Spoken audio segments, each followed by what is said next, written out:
the alien tore through Shinnok's flesh, reducing him to a bloody pulp. The creature then returned to its nest in Outworld. It continued to venture forth looking for suitable hosts for use in establishing a new hive. The alien found more than a few intriguing species and dragged them back to its lair. Once a queen had been spawned, the alien's new hive multiplied quickly and spread unchecked throughout the realm. Emperor Khan attempted to save Outworld in a desperate final attack on the alien's main nesting ground. The attack failed. Outworld belonged to the aliens.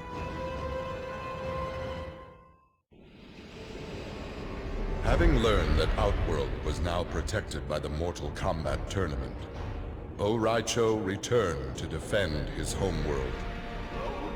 He was no friend of Kotal Khan, but no realm deserved subjugation.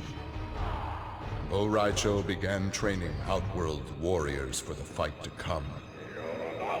With Bo' Rai Cho's fighting skills and leadership, Outworld repelled the Earthrealm aggressors.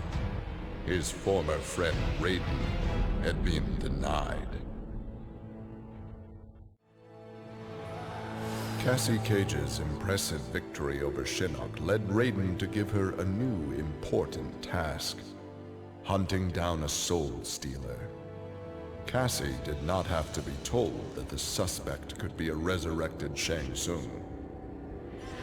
Having tracked him from the site of his last known assault, Cassie confronted the withered old man. He fought desperately but was ultimately defeated.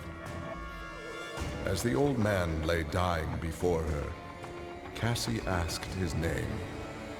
With a mixture of sadness and relief, he whispered, "Shujinko."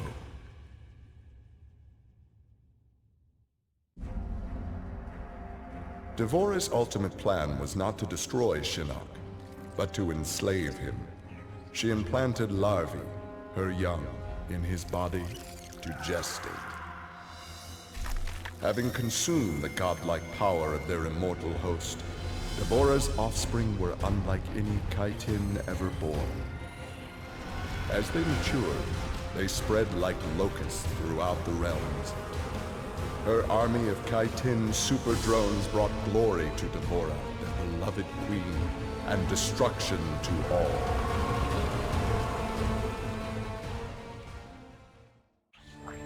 Alone once more, Ermac searched the labyrinthine corridors of Shao Kahn's old fortress, searching for the source of a faint voice calling to him.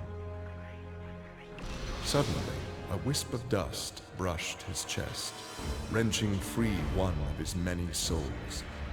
The dust took the form of a man who began to consume soul after soul. As the weakened Ermac stared helplessly, he recognized the mysterious figure. The sorcerer Shang Tsung, returned from death.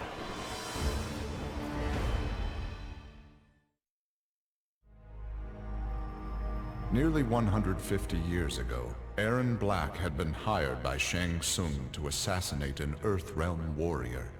In return, Shang had slowed Black's aging process. He could therefore afford to be patient. If an employer wanted someone dead, they would be in time. A team of young Earthrealm warriors had caused Erron Black's current employer, Kotal Khan, much inconvenience. With the patience of a viper, Black eliminated them all.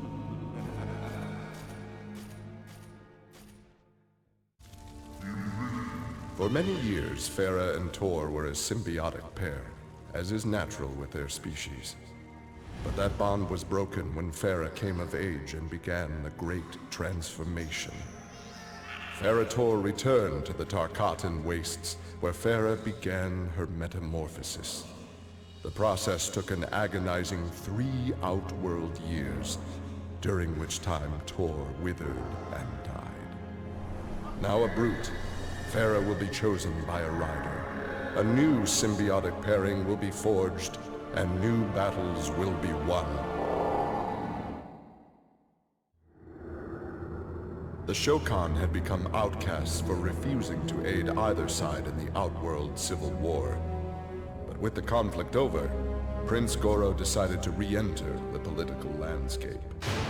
Kotal Khan's armies were weak from years of battle. Melina's rebels were scattered. It was an easy matter for the Shokan to seize control.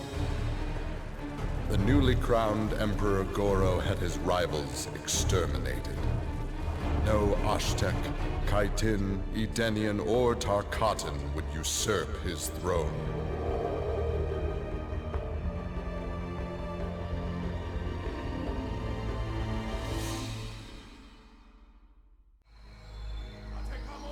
After his incursion into Earthrealm, Kotal Khan had become a prime target of Special Forces surveillance. Jackie Briggs was assigned to monitor his activity. Jackie followed Kotal Khan to an equatorial jungle, where he entered a hidden pyramid. Inside, he retrieved a glowing crystal skull. Jackie attacked the Emperor and raced away with the object. Jackie was praised for her work, but couldn't help thinking her interference was what Kotal Khan had wanted all along.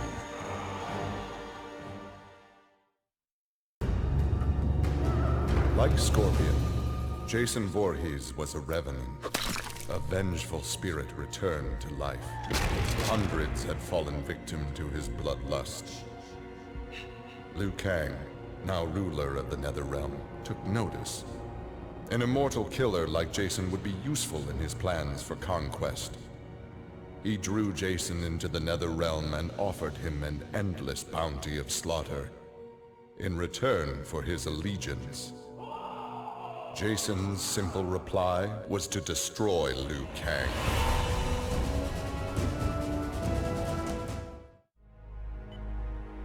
After Shinnok's fall, the hospitalized Johnny Cage asked Jax to fill in as leader of his squad. Jax agreed. It was a chance to spend time with and protect Jackie. Boarding their transport after a routine mission, Jax's greatest fears were realized as the mercenary Aaron Black sprung from the cargo bay and fired on the young heroes. Fortunately for Jackie and her company, Jax's quick reflexes and bulletproof arms deflected the assassin's rounds.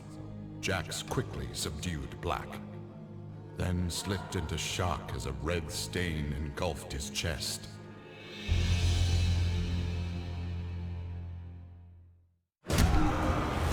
Johnny Cage's life had turned out to be stranger than any science fiction film, but he knew the final scene was approaching. With Raiden's direction, Johnny was able to sail to Shang Tsung's abandoned island fortress, where his adventure had begun, to contemplate his future. Amid the rubble, Johnny found an ancient tome. Its pages revealed that Shang Tsung had unraveled the secret to Edenian long life. Johnny Cage's retirement would have to wait.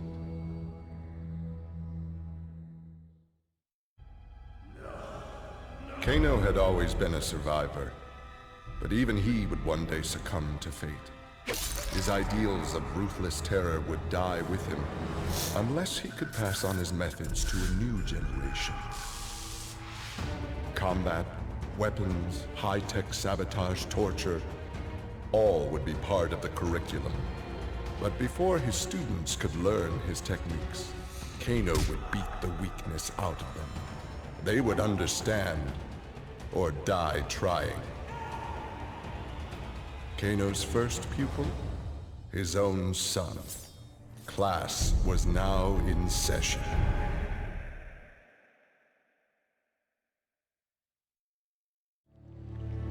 Having defeated Shinnok, Kenshi joined Takeda on his quest to avenge his mother Su-Chin's murder. Their travels took them to a cave where he and Takeda freed a man, Taven, encased in a stalagmite. Kenshi told Taven that his brother, Dagon, was the founder of the Red Dragon Assassin Clan. Dagon had not only murdered Su-Chin, but his and Taven's parents as well. Together, Kenshi, Takeda, and Taven lay siege siege to the Red Dragon base. Dagon fell victim to Ken Shi's rage. Su Qin's murder had been avenged.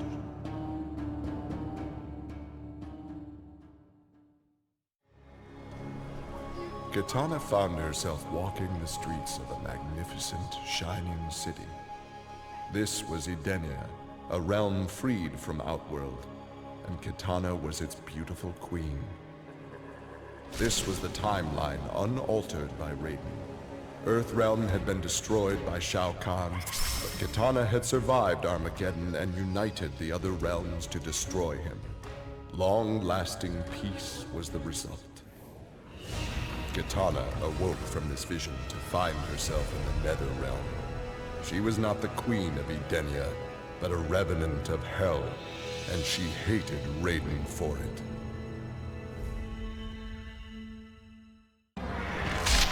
Kotal Khan returned to Outworld determined to rebuild his forces.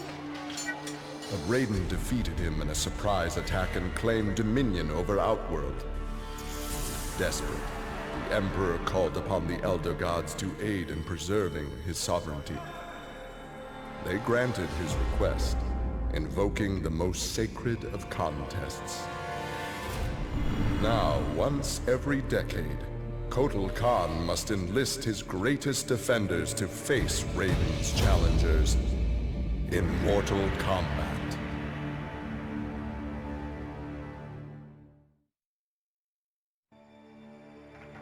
For his role in saving Earthrealm, Kung Jin's family created a statue in his likeness for inclusion in Raiden's revered collection. But Kung Jin's thoughts were with one no longer accepted by his family, Kung Lao. Kung Jin set out to locate his cousin and found him in the Netherrealm. Raiden believed Kung Lao's tortured soul was forever trapped without Quan Chi's magic to free him. But Kung Jin knew the Shaolin was stronger than any sorcerer's spell. He vowed to help Kung Lao fight off the evil that had remade him.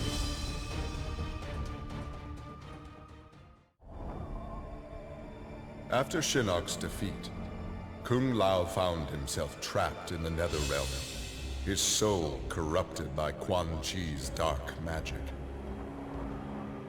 There he would have remained but for the aid of his cousin Kung Jin. Together, their Shaolin strength repelled the evil sufficiently enough for Kung Lao to escape that dark realm and control his inner demons. Compromised but not lost, Kung Lao now exists as an agent of vengeance. He will show evil no mercy.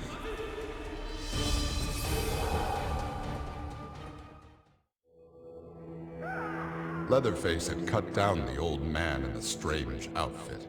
Maybe now that he was dead, the pretty yellow-haired gum-chewing girl would notice Leatherface. Putting on his fanciest mask, Leatherface found the army camp where the pretty girl could be found most days. He had to cut through a few guards and more than a few of her friends to get to her, but it was worth it. He pulled out the old man's face, which he'd saved for the girl as a present. The girl didn't want the present, and she wasn't being nice. So Leatherface chopped her into tiny pieces for Drayton to use in his chili. He then took off his mask and set to work on the girl's face. If she wasn't going to be his girlfriend, she could be his in other ways.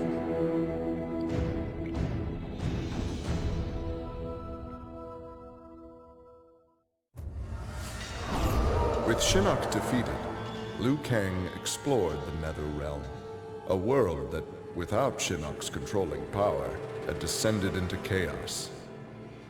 Liu Kang was no sorcerer or elder god, but his fighting skill was more than enough to beat Netherrealm's demons into submission. Liu Kang realized that Netherrealm was his for the taking, and that ruling appealed to him. He would assume Shinnok's throne, and ponder the conquering of other realms.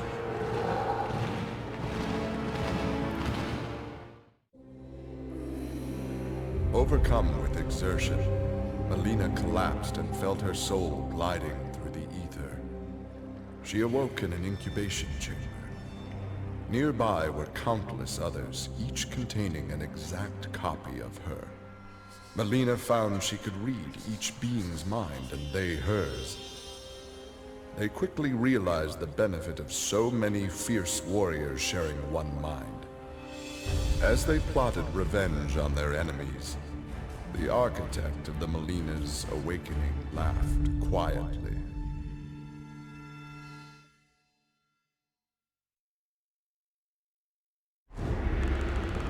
This world called Earth produced many worthy opponents, which made for excellent sport. Some possessed a power previously unknown to the Predator's race, sorcery. The Predator sought to harness this new power for use in his conquests. He analyzed a trophy from a recent battle and eventually discovered its secrets.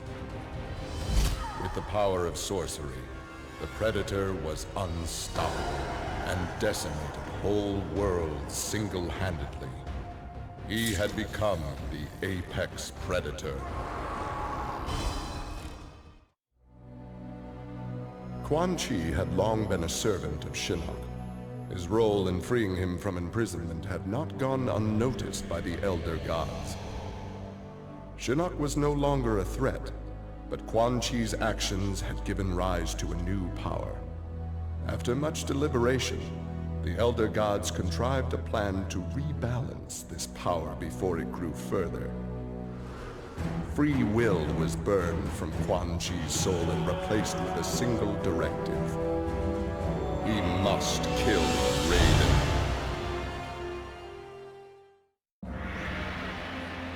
After millennia of fending off Earthrealm's enemies, Raiden began to wonder if defense was the best path to peace.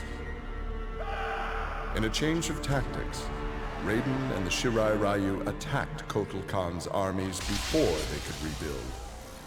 They decimated the Emperor's forces, leaving Outworld at their mercy. The victorious Raiden claimed dominion over Outworld. The first of many threats to Earthrealm had been removed.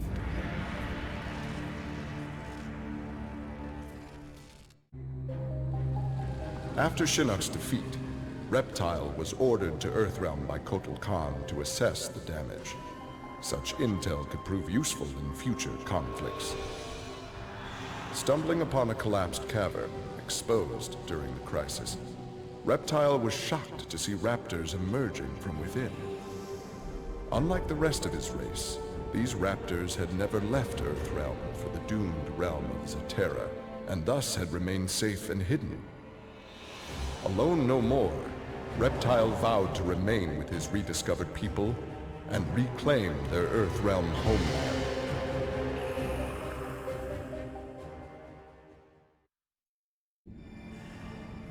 Remorse for his role in resurrecting Shinnok weighed heavily upon Scorpion's soul. His desire for vengeance had brought Earthrealm to the brink of destruction. Scorpion offered to perform harakiri to atone for his offense. But Raiden suggested a more productive alternative. Instead of death, Raiden sentenced Scorpion to life.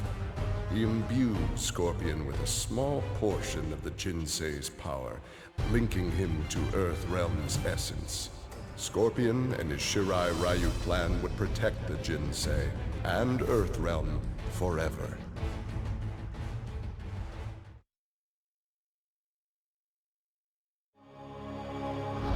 Earthrealm belonged to Shinnok.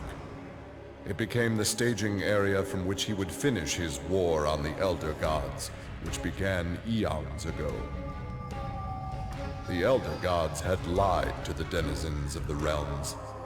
They were not individual beings, but merely parts of a greater collective known as the One Being. Shinnok would merge the realms and awaken him. Whole once more, the One Being devoured the Elder Gods. Shinnok watched with satisfaction. This reality had finally come to an end.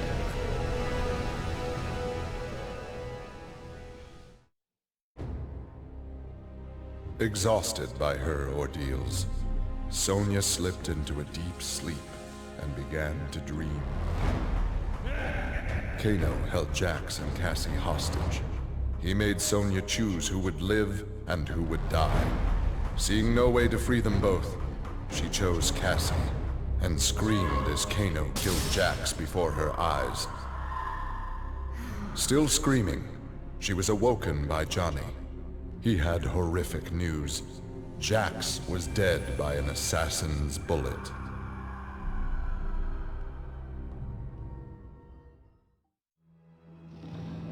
Grandmaster Sub-Zero knew his Lin Kuei clan would need more than martial arts to stave off future threats to Earthrealm.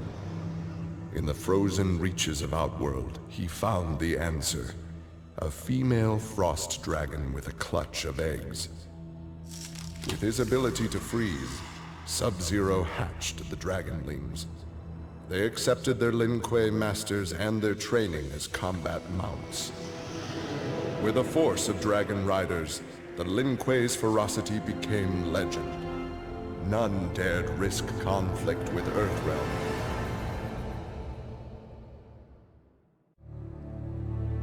With Shinnok defeated, Takeda and his father set out to find his mother's killer, a member of the Red Dragon clan. Special Forces tech enabled Takeda to locate the clan's base and disguise himself and Kenshi as they infiltrated their ranks. Deep within the mountain stronghold, Takeda discovered an actual dragon, a prisoner of the clan. The creature used its magic to divine the murderer's name, then transport Takeda and Kenshi to a faraway cave. There they discovered a man encased in a stalagmite. The dragon had said this man would also have reason to confront Su Qin's killer. Takeda began to free him.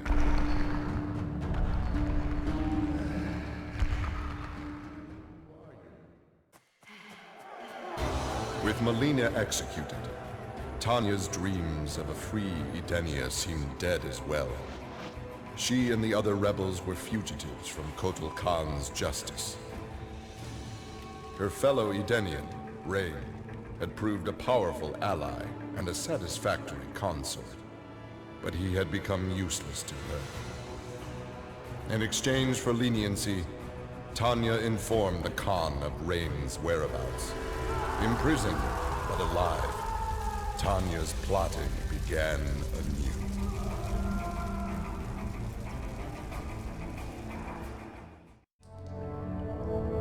Standing over Shinnok, Tremor reveled in his power.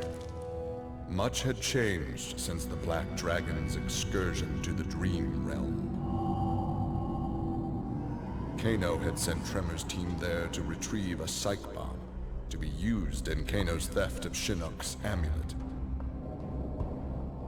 Exposure to that realm had increased Tremor's power and expanded his mind.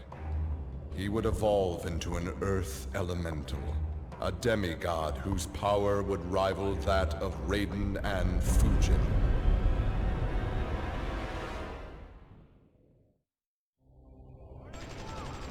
After destroying Shinnok, Triborg turned his attention to the Special Forces. General Blade and the others fought valiantly, but their human weaknesses led to their inevitable defeat. Now with access to the SF computer network, Triborg used it to interface with the Lin Kuei storage drives from which he was spawned. He saved the brainwave data of dozens of his Lin Kuei brothers and sisters to the SF servers. The SF laboratories provided the materials necessary for Triborg to create cybernetic bodies for each one. Soon the downloads were complete. The Cyber Lin Kuei had been reformed. But because Sub-Zero had forever sullied the clan's name, Triborg decided to begin anew. He would henceforth be known as the leader of the deadliest clan in all the realms, the Takunin.